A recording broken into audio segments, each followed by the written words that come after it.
guys, welcome back to my channel where I break down the fundamentals of my hair care. So of course it's the start of 2022, and as with a lot of other things, we want to plan out our hair care or hair care goals really for 2022. I'm sure most of us would have already started planning, our life goals in general or financial goals, but this video is dedicated to my hair goals, and I wanted to share with you my process of how I go about planning that. So if you're new to this channel, my name is Dina, and I do everything hair care, relaxed hair care in particular on this channel. So if that's something that you're interested in, consider subscribing, consider sticking around for us to get right into today's video. So in 2022, I have about 5 hair goals, and I'm gonna take you through each of them one by one and sort of highlight to you why I selected them as hair goals and how I plan to go about achieving those hair goals. So my first hair goal is less breakage. Now I don't know about you, but I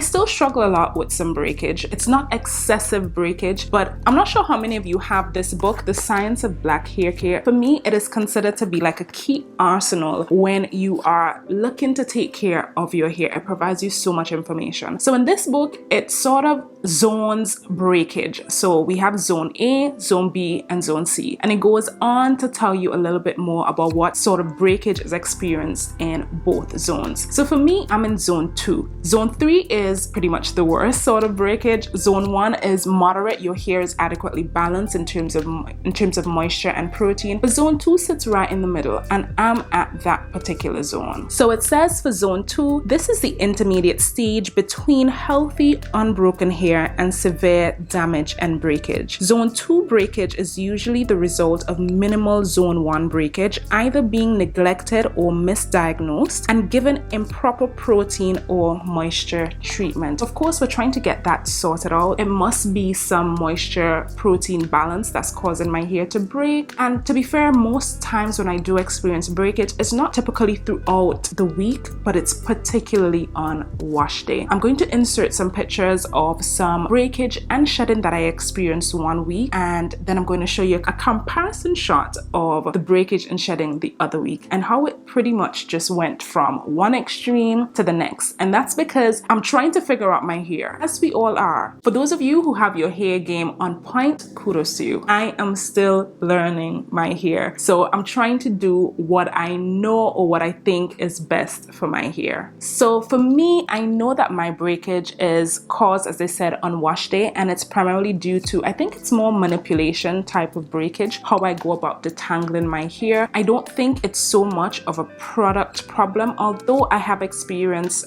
for last year product related breakage. But because most of my hair is breaking on wash day, in my heart of hearts, I believe it's something to do with how I'm manipulating my hair. So that aspect of things I'm going to look at and try to see if I can curb that. And of course, try and sort out my moisture protein imbalance. So goal number 2, if you watched the previous video of mine, I think it was my hair journey video for 2021, I ended it by saying I want longer hair, as I'm sure we all do, so that is pretty much high on my agenda for this year. Right now my hair is, it's about at bra strap length, and that's okay for me. I did a recording yesterday, and guys, I wasn't feeling my ends, and I'm trying to understand why, because a few months ago my ends were perfectly fine. So whatever breakage would have occurred, it seemed that it has affected my ends to an extent. They don't look terrible, they don't look bad, but they're not where I would want them to be. Relaxer day is coming up, so of course I'm going to try to maintain regular trims every relaxer. I'm not going to slack on that, and if needs be, towards the end of the year, if I see that my trims are not sufficient, I'm going to have to go in with a little bit of a cut. But how do I get longer hair? I have to protect my ends. So I'm going to continue wearing my protective hairstyles. Buns are my preferred protective hairstyles. They're easy to do and they protect my ends. I'm going to also continue to moisturize and seal, because that has just significantly helped my hair and helped out my ends. So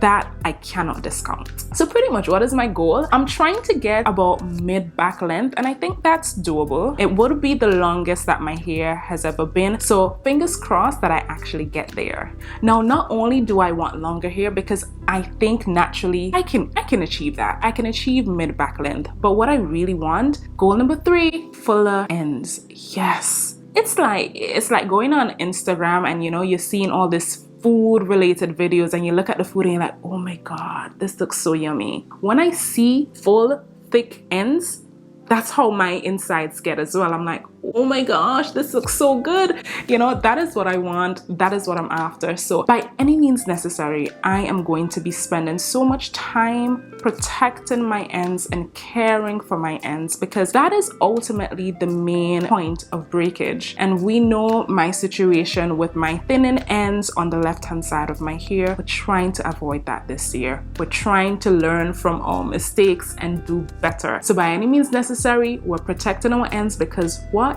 we want fuller ends. Hair goal number 4, guys. I want to reduce the itch on my scalp.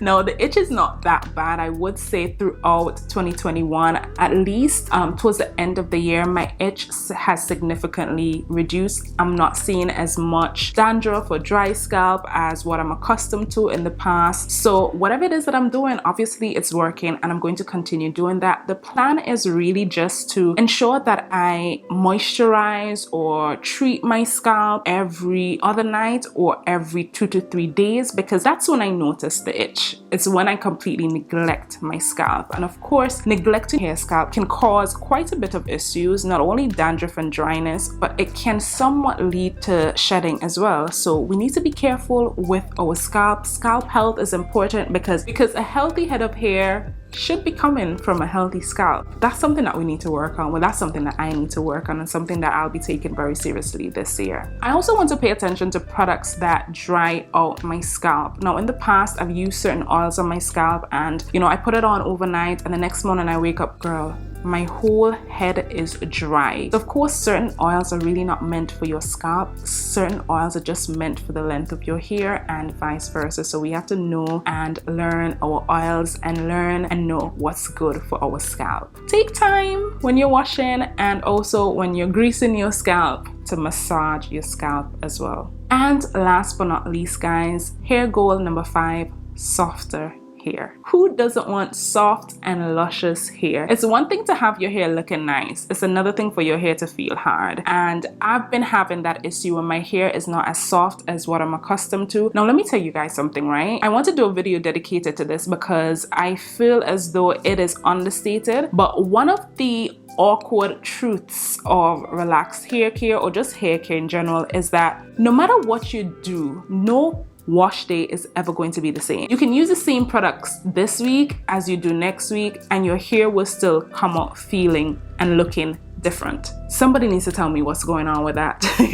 I need to get that sorted out. So I noticed that some days my hair feels luscious and soft, and then other days it just doesn't. It has this sort of, I don't want to say hard, but it doesn't feel as soft as what I'm accustomed to. And of course, if your hair doesn't have a soft, smooth texture, it's likely that it's rough and it's creating grounds for breakage, right? So it all ties together nicely with controlling and managing the extent of breakage that you have. But I think one of the key things to managing your softness levels, of course, is the product choice. So in terms of, your deep conditioner, your moisturizer, your oil, and of course, how you sleep with your hair at night. I think I have quite a few, they're not satin bonnets, they're more polyester type bonnets, and I find that when I put those on my head in the mornings, I wake up and my hair feels dry. So I'm working on seeing how I can possibly replace those and just stick with fabrics that I know are not going to cause any sort of friction on my hair and further dry out my hair and leave my hair with a rough texture. So that's something that I'll be working on. So for me, in order to get soft hair, I have to not only deep condition, but I have to deep condition with heat. That is an absolute must. And I must make sure that after I'm finished deep conditioning that I rinse my hair with cool water. But going a step further, I must be mindful of the leave-in conditioner that I apply. I'm not sure if this has happened to anyone, but I can have a really good wash day. My hair can feel extremely soft after utilizing a deep conditioner. But I go and I put in a leave-in, and that leave-in can make or break your wash day. So be mindful of the ingredients in your leave-ins and know what leave-ins work for your hair and the style that you're about to put in. And I think one thing that I really want to mention is I want to be really cautious with the products that I put in my hair this year. I stated that earlier. I don't want to experiment too much this year. I know what I want. I know what my hair likes. I've experienced what my hair likes, and I'm going to stick with those products. So yeah, guys, that's today's video. I hope this helped you. I hope you see what thought process went into my planning and what it is that I'm planning to achieve this year as well, and what steps I'll be taking to achieve my hair goals. I think throughout the year I'll probably come and do an update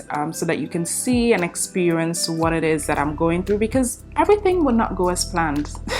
As with a lot of plans, things happen that will sort of just throw your plan right out the window, right? But we want to try and be as careful as possible with what we do to our hair, our routine. If you haven't yet created your hair goals, that's a good place to start. We're in January, so you still have some time.